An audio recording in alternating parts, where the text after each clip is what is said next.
Welcome to the Startup Competitors Podcast, where we talk with early-stage entrepreneurs to understand what information they use to inform product roadmap, strategy, and market differentiation. Welcome to the podcast. Today we have Christina York, who's the founder and CEO of SpellBound. Christina, welcome. Thank you very much for having me. Why don't we start with a quick elevator pitch for SpellBound and what you guys do? Yes, so SpellBound uses augmented reality technology to improve the patient experience for children in hospitals.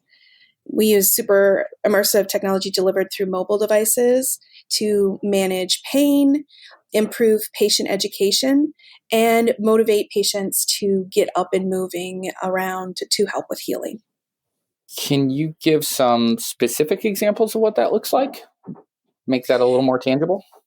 Yeah, for sure. So we deliver our product to hospital staff. Now, this could be a therapist or a nurse or a doctor or radiologist, different roles in the hospital, and they use our product with their patients for different purposes. So, for example, with our pain management tool, it's used to provide distraction for children during painful procedures like needle-related medical procedures, so blood draws, IV starts, chemo port accesses, or other procedures like burn dressing changes or catheterizations, things that have a level of pain that when the children don't cooperate, it can cause the procedure to go longer. The hospital can resort to using measures they don't want to use, like restraints, holding children down, or sedation in some cases. We create these 3D digital experiences that are placed on top of the hospital environment. So a child might have, say, one of our SpellBound cards that when they point a mobile device or a tablet at it, it'll add a 3D interactive experience to it. So that is very small scale. While they're sitting for a procedure, they could be using it. Or on a very large scale, they can point it at a mural in the hospital, point a mobile device at a mural and see that mural come to 3D life. And there might be gamified elements in it where they have to, fling starfish at a pirate ship or things like that. But they get to interact in 3D, large scale or small scale, depending on the ability of the patient, with that digital environment, and just makes it less scary and motivates them to participate in their treatment. All right, that is awesome. This is totally why I wanted to talk with you. Thanks. Okay, that's great. That tangibleness is perfect.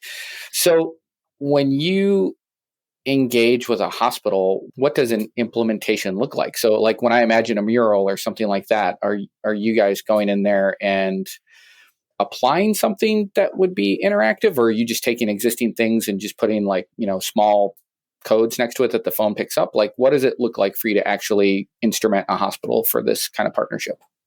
Right. So if a hospital doesn't have, we often call them triggers. So we use the mobile device's camera to recognize images and text. So with our card system, we send the cards to the hospital. They can get going as soon as they download the app and enter their code. It's like 2 minutes and they're up and running. With the larger scale experiences in our space transformation product, we don't have to use things that we make. And that's the beauty of it. Hospitals often come with beautiful artwork. They have specific themes to their hospital. So whether it's posters or signage or murals, we can just simply take a photo of those and upload it in our backend to be able to recognize that as the trigger. So a lot of times the hospitals we've worked with so far, they have a very specific art style that they want, and we can just use that. That's awesome. All right. So for somebody who's listening, if you could paint a picture of kind of where you're at and your team is at on the journey, that can be any sort of metric like revenue, number of hospitals, number of employees, funds raised, anything you want to share that can help somebody kind of who's listening know where you're at. Yeah, we are an early stage company. We've been in the market for about 2 years. There's a total of about 8 of us on the team right now, and we have upwards of about 25 hospitals all around the globe using SpellBound. Now, when I say around the globe, what I mean is that we're focused in the market in the US, but we've had interest from countries like Indonesia and the UK and Canada and Australia and China and Japan and Kenya. And so while we do not sell into those markets right now, we have either in some cases donated it or are having hospitals try that out in those countries so that we can learn about those markets as we're getting ready to go international, maybe in about 3 years. That's awesome. All right. So sorry, I just have like a ton of business questions now. Like I'm fascinated by this. So are you primarily then selling to like children's hospitals, or like when you break down the market, when you think of, obviously there's thousands of hospitals in North America. When you start to break down that market, where are you focused today? And then I'd love maybe your thoughts on how does that change, 3 to 5 years from now? Right. Where we're focused today is on pediatrics. So we sell to any hospital that serves children. The natural place to start was pediatric specialty hospitals. And we have many of the top 10 hospitals in the country using using SpellBound. And that's fantastic. But general hospitals, rural hospitals, private, for-profit, nonprofit, like all kinds, everybody serves children. So we have other types of specialty hospitals that are our customers, as well as general hospitals and health systems. That's where we are right now. It was, when you think about introducing a frontier technology like augmented reality into maybe a more traditionally conservative market like healthcare, you just really have to look for that entry point. And using this type of imaginative play technology with children was a natural place to start. It was a great place to introduce something that was new and different. Kids are natural early adopters. And so we right away got great reaction from the product. What we see in 3 to 5 years is that children are not the only ones that have to deal with pain or anxiety as part of hospital treatment. Adults certainly feel all those emotions as well.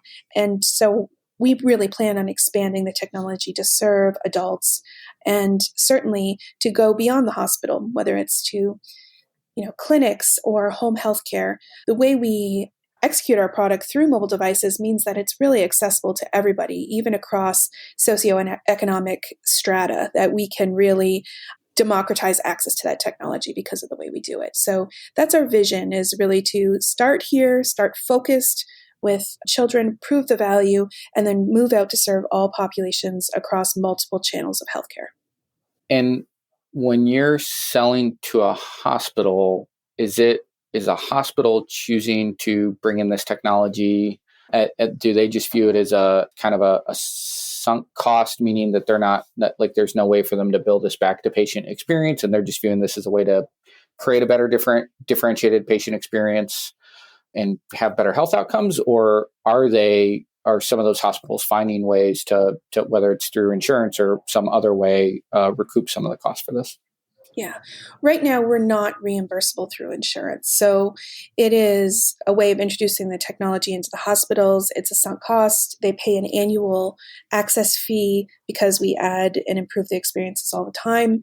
And that works right now. I think that hospitals are really struggling to find great, scalable patient experience solutions. So whether it's pain management or getting patients to better understand what's going to happen to them so that they can make better decisions and participate more in their recovery. I think hospitals really, the status quo isn't satisfactory to them, and they're mandated to, why do you need to sedate children so much for MRIs? This is out of hand. This is a risk and a cost that's not necessary. So hospitals are looking at the cost of SpellBound as really a counterbalance to the cost of what they're doing now around the patient experience, just trying to get the procedures done or reducing the cost of those procedures. So that's how we directly compare. That's awesome. Do you see a version of the future where you're even able to capture some of that data in a quantifiable way, like where you could potentially be measuring, like this is, on some sort of scale, like this is how we think our technology is affecting pain management for kids while they're undergoing this type of procedure versus that type of procedure? Like, do you think you'll be able to quantify any of that at any point in the future? Yeah, absolutely. And we're working on a bunch of it right now. So what we started with is just getting the product, really simple product, into the market and saying, are they going to use it and what are they going to use it for? And then can we collect that anecdotal data, that qualitative data? Can we interview those clinicians? Can we hear what the families think and get that back and use that as a starting point to say, now where do we begin to quantify this impact? So what we've started doing is creating research partnerships with hospitals, top research hospitals in the country. One of them is going to be working on validating our pain management tools. So can we actually quantify this impact in terms of, is it making the procedures more efficient? Are you getting higher throughput of patients, say, in a certain department? Are patients adhering better to their treatment? Post-surgery, when they say, get up and walk, and you have to walk 15 minutes a day up and down the hallway in the hospital. Are you actually doing that? And are you complying with the instructions? And then are they seeing progress in terms of recovery? Those things are all measurable. When we think about our products like our MRI simulation, we create a simulation that patients can have in their home of what it's like to be inside an MRI, so that hospitals don't need to sedate children as much just to hold still for the MRI. And, sedation is expensive, it's risky, it requires longer recovery period, it can have complications. Nobody wants this solution. And so we can actually measure the impact we have on sedation rates for children. And that's a really great metric to be able to walk in when you're talking price with a customer. When you think of competitors for SpellBound, who or what comes to mind? The biggest competitor we see right now is virtual reality. There are no other augmented reality companies that are focused on healthcare, but there are a handful of virtual reality companies that compete roughly in the same space. Sometimes they're more, we'll say, niche competitors, so maybe just in pain and anxiety management or in like physical therapy. But I would say virtual reality is the technology competitor.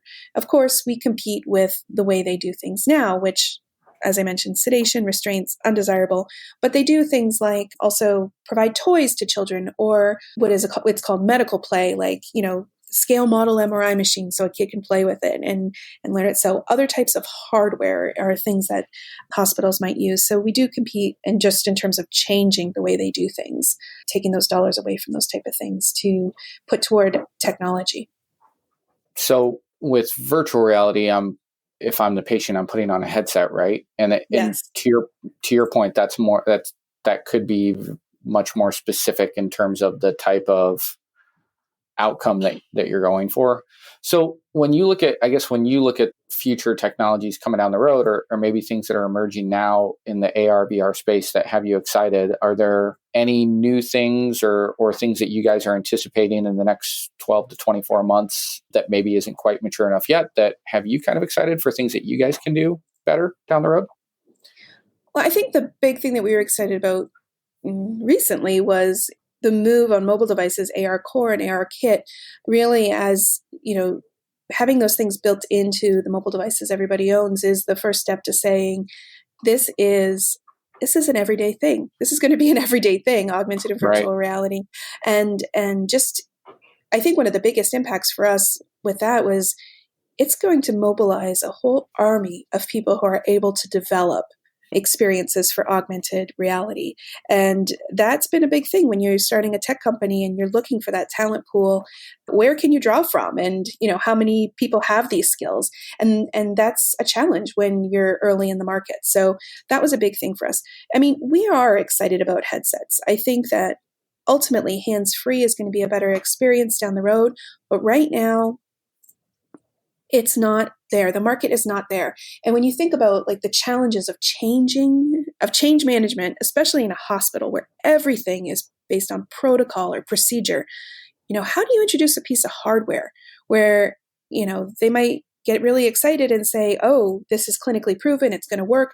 But then how do you manage it into their workflow? Where do they store that headset? How do they sterilize it between patients? You're actually changing the way they work and asking them to develop new protocol. And that can be a barrier to adoption. So we think that while the virtual reality companies are out there, great, let them acclimate the customers there.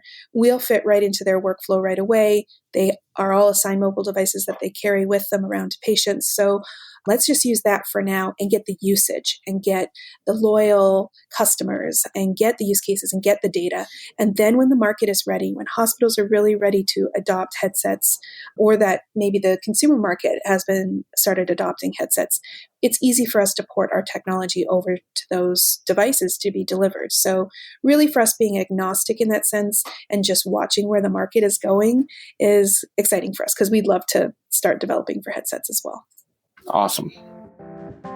This episode is brought to you by Full Stack PEO. Most founders start companies because they figured out a better way to solve a problem or serve a need, not because they love tracking payroll, filling out compliance forms, and explaining employee benefits packages. And yet, all that stuff still has to be done. That's why there's Full Stack PEO. Full Stack PEO specializes in turnkey HR for emerging companies, not just those core services, but advice and expertise that help founders maximize employee potential. Curious? Find out more at fullstackpeo.com. I'd love some of those early conversations with a hospital. So forget maybe some of your earliest adopters who were probably some of your friends, I'm assuming are like your friendliest conversations, right? So as you guys have started to move to hospitals where there's, maybe they're not going to be the first movers and they're looking to see results from the hospitals, I'm assuming, right? Looking to see results from some of the hospitals you've been working with over the last couple of years. What do some of those conversations look like? Are you finding that they're fairly open to those types of changes and want to explore this? Or is this just like any other sales cycle where you've got to find a champion and you've got to arm them with, all the data and the stories to help you get in there and be able to do a pilot? And, or is this an easier sale where people can at face value just see how this could be a better way to get better outcomes? I think that leap, we're attempting to make that leap right now from the, there's still more early adopters that we can sell to, but really starting to bridge that gap with that early majority. And those are people that are very practical and that they don't really think of themselves as risk takers or these, early adopters, these technophiles, so we have to really focus on practicality. And in medicine, it's evidence-based, or in business, it's return on investment. Right. Can we really prove to them that it's going to move the numbers that they want to move? And that could be around cost of care or, a very specific metric, like I mentioned, reduce sedation in a specific situation. And this really depends on how we enter the hospital. So we haven't come in from the top down. When we've only been in the market 2 years. So we started with very limited content on our platform, and it was really targeting specific departments like child life or radiology or anesthesiology. And that way we're looking at every department in the hospital as a mini market, if you will, to come into. But once we're in the hospital, looking at how we can leverage those relationships and the success stories we get with them to introduce us to other departments in the hospital that could be making use of it. So in that way, we're kind of like backing our way into an enterprise level deal with the customers. Got it. And now I'm kind of going to be all over the place, so forgive me here. So do you have a way that do you formally track whether it's like competitors or even, I'm guessing, in just medical technology, so you can kind of stay up to speed on what's happening in the market in general, even though I'm sure it's not all going to be AR, VR related. Do you track that stuff on a regular basis? And if you do, is there a way that you do it? Yeah.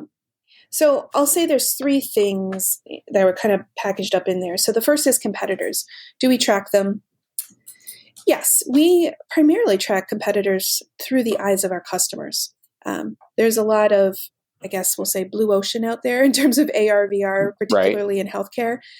So, we're all going after these top tier customers, the real big name brands. And so it's likely that when we come into a hospital, they've already encountered our competitor or they already have the product in the hospital. So that way, getting the feedback in terms of how they're, what are the challenges that you're encountering with that? Can we help solve that with our product? So really keeping tabs. We check in regularly with our customers. We have a strong customer success program. And we do other things like going to conferences, professional conferences and trade shows, and keeping tabs on our competitors, again, through the eyes of the customer. We watch them interact. How are the people interacting with their products and stuff like that? So it's a great kind of competitive intelligence platform. And beyond that, our real strategy is to not worry about the competition. And I say that lightly because you always have to worry about your competition, but not to base what we're doing based on what they're doing. Really base it on the need of the market right now. And there's just so much opportunity that if we're really listening to our customers, we've got, the best basis we can have. Now, the other two things you mentioned around, our market is we need to be keeping tabs on technology, the evolution of the technology. And we also need to be keeping tabs on the healthcare market. What changes, whether it's an insurance or, mandates across healthcare, what changes are happening in the healthcare space that would change the way hospitals would want to use our product. So those are two important things for us to keep an eye on, especially with the newer technology. We're always struggling to mold that technology to the purpose of the market. And for hospitals, performance is key and reliability is key. And we really need to make sure that any new development technology that could help us with those challenges, we are staying on top of.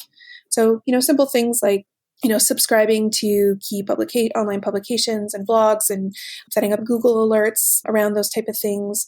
Usually I try to schedule some time every Friday to do a quick review of what's going on in healthcare and technology to try to keep myself up to speed. Nice. That was a beautiful answer to a kludgy question. Well done. I appreciate it. You keep doing that. I'm going to sound awesome as an interviewer. So that's great.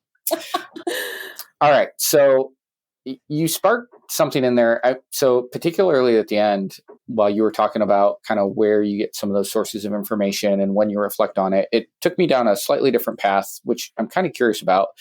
Do you set aside time? This is one of the things I suck at in any of the endeavors that I'm involved in. I don't really, as a general practice, step away from the business and reflect on it and think about, where are we going and what could I be doing better in that and what's my role in that. And it sounds like one of the things I heard in that response is that you might actually be good at doing that. Do you do that on a regular basis? Do you ever step away from the business, or do you provide structured time on your calendar for you to kind of eject yourself from the day-to-day and reflect on what it is you're trying to do? Yeah. So I think it's really important to differentiate, especially in the early stages that can consume you with fires or opportunities popping up at any moment, constant distractions. Really differentiate the difference between working on the business and working in the business. And I've been really conscious of that all along. Now, that being said, do I schedule time in my calendar? Yes.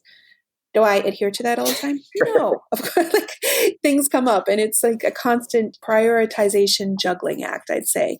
But there are times too when I say, okay, I didn't get that done in the office this week. Guess what? It's going to be, guess what I'm doing Friday night from 10 to midnight, or Saturday morning or Sunday afternoon. It's saying that trying to have in my head, committing 10 to 20% of my time, whatever that might be that week, of really working on the business. And that's understanding, what's the competitive landscape, what's the market doing, are things changing? Let's review some of our customer notes and get, take a step back for a second. We really been working on including more discovery, more regularly.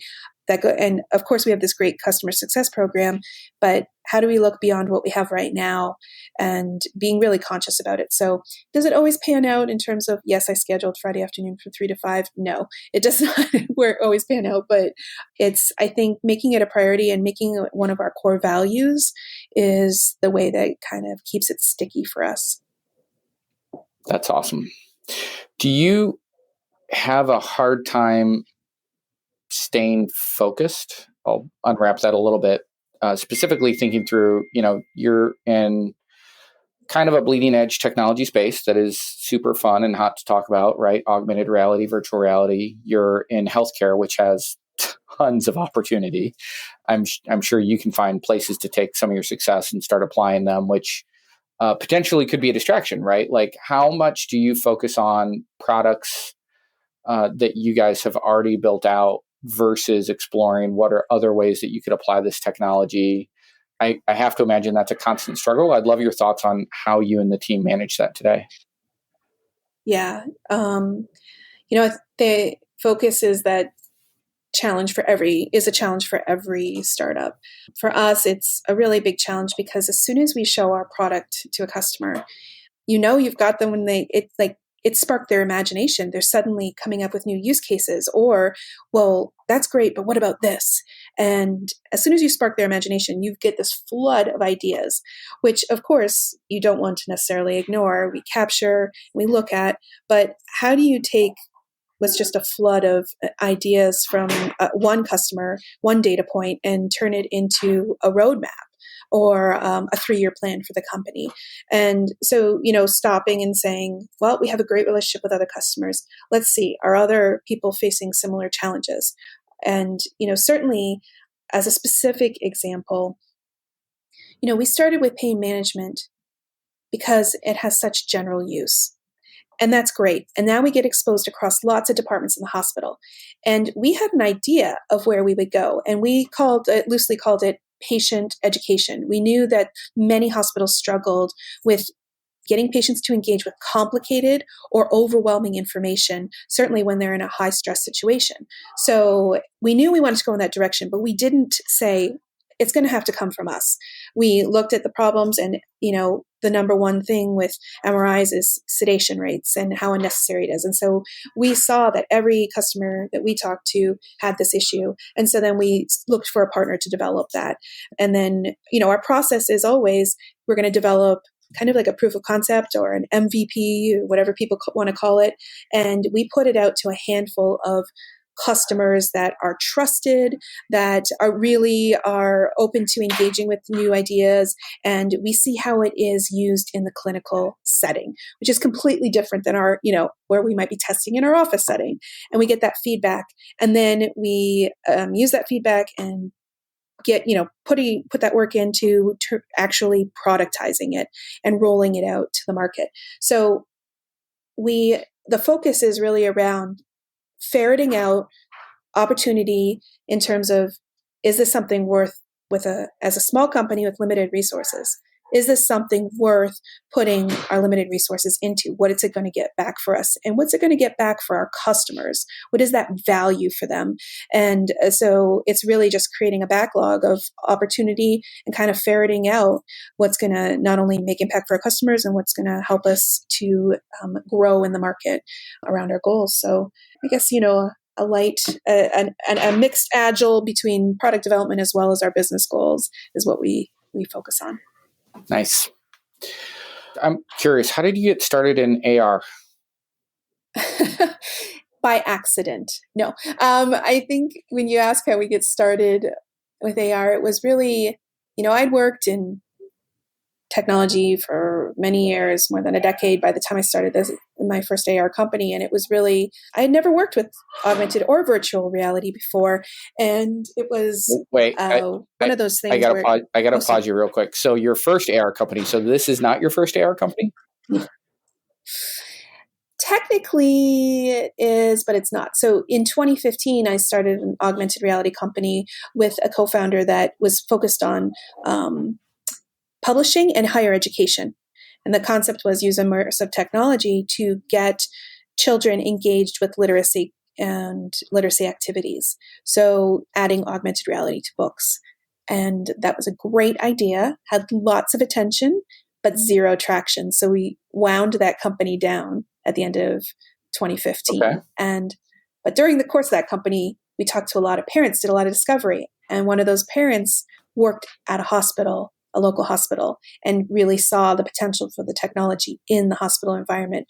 And that is where we, killed the other company and sat down and focused on healthcare. And then SpellBound was born after. And then even in the publishing company, when you first sat down to start doing that, it was like you were just looking for a project where you thought you could apply augmented reality? You were just intrigued by the technology? Yeah, I mean, when you hear a lot of sometimes negative things about gaming or virtual and augmented reality, about just the old cliche of kids playing video games and being called for dinner and not answering, right? And when you think about the negative connotations around how immersed we are in technology, can you actually take that power and use it for good? So can you take that immersive power and apply it in situations where that could really help, for like pain management or building literacy skills? I think there's lots of opportunity around learning and healthcare for these technologies. And that's what really the idea was. Take something that was just had so much power and potential behind it and find a really great use case for it and start with the need and apply it. I think that there's a lot of things people were shying away from it just in terms of early failures, like with Google Glass and stuff like that. And it's never going to be mainstream. It's never going to be used in these situations. And really kind of breaking that myth by starting with people who have a high need and that are not biased against any solution. They just really need to solve this problem. So we had to teach ourselves augmented reality, and we had to learn with our early customers, certainly about building the technology specifically for those use cases. And, now a few years in, we've got, the most experience anywhere about building augmented reality for healthcare. And that's a wonderful thing to be able to walk into meetings with, CIOs and CEOs of hospitals and really say, we understand what you're facing, and we are doing this to solve this problem for you. I love it. That's great. This is somewhat related. You'd mentioned this earlier, where one of the things you were excited about is, ARKit and stuff like that becoming a little bit more mainstream. And thus you think the pipeline for talent for developers and people who can help you grow the company as you grow should start to open up in the future. I'm a little curious, how have you found talent to date? Are you finding people who have been tinkering with this on the side and are excited and happy to do it as a full-time job? Or are you having to grow that talent internally and just find people who are willing to learn and then you have to invest the time to get them up to speed? Yeah, so we are based in Michigan, so Midwest. Yeah, the hotbed of, it's basically Silicon Valley. Hotbed of augmented virtual reality. Yeah, it's just teeming with possibilities. No, right. So we had to say there is, we looked, at local universities and colleges. Are there programs? Are there programs churning out people who have a certain level of skills? And in many cases, it's no. It's traditional computer programming, C++, and we offer one gaming course over here, or one course with the C# or the Unity gaming engine. And we're like, okay, great. Let's start there and make relationships with these places. And when we looked at those universities and said, they're not really offering a robust program around, augmented virtual reality or game development, but there's got to be interest. So were there student groups? Were there student-formed clubs or hacker clubs or, meetups? And so we started there and would go bring pizza, show up and say, hey, can we talk to you for 10 minutes? When people had passion projects and band together and create clubs out of these passions, you got a great talent pool there, right? And also a group of people who are willing to be self-taught. So that's where we started. We also looked at where else might there be 3D modeling and animation going on in the world. And being in Michigan, it's the auto industry. How are they visualizing new models of cars and trucks? And can we try to us tiny startup, try to poach talent from these, big companies? And what we found was that there was such limited opportunity in the area to apply those skills that people really got pigeonholed and then very frequently worked at that job for a few years and then went off to the West Coast to find more opportunity. And so it was easy at that point when we figured out where they were to tap in and say, hey, this is what we're doing. It's amazing, and it's making a huge difference in the world. And like, you can be a part of it. And people were just jumping on board to help out. And, for us, that's great. We weren't competing for talent. We weren't having to pay outrageous, hourly wages for our contractors, like on the West Coast. And it just helped us get stuff done right out of the gate. Of course, we have to train. Of course, we have a proprietary platform. We have a patent around our technology. So we're going to have to onboard anybody and get them up to speed about how we do augmented reality. But it's so much easier to train people when you really just got people with passion and grit and who are just willing to commit to, learning this new technology. So that's a great place for us to start. That's awesome. And I want to wrap up there. So if people want to get a hold of you or learn more about SpellBound, where can they do it? Our website is spellboundar.com, and all our social media is spellboundar. And I can be reached at Christina, Christina, at spellboundar.com. Christina, thank you so much for taking the time. I really appreciate it. Thank you for this opportunity to share.